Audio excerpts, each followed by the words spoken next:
A man is now in custody and facing murder and child abuse charges after a one-year-old boy was killed over the weekend.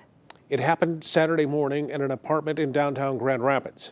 News 8's Whitney Burney here now with what the prosecutor is saying about the charges. Whitney. Well, Brian and Sue, the baby boy's name was Alexander Butler. Police say an autopsy revealed he died due to head trauma, and they believe his mother's boyfriend at the time is responsible.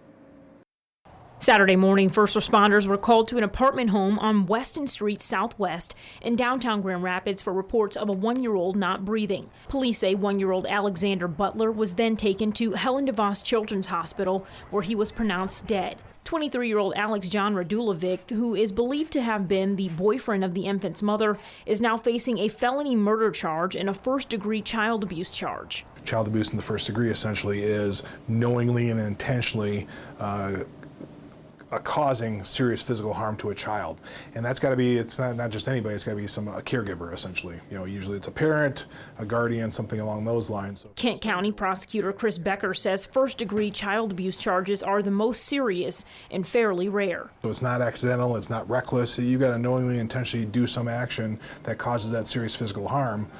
So those are fairly rare, fortunately, I guess. It's not something we see on a quite a regular basis, but we do see it, a few times a year. The prosecutor's office says Radulovic is set to be arraigned tomorrow. If convicted, both charges carry maximum sentences of life in prison. So we've unfortunately had quite a few child abuse charges of homicides over the past few years, and the public always is always extremely worried about them. I think they think that there's strangers or something along those lines, and unfortunately, typically it's usually somebody very close to the child.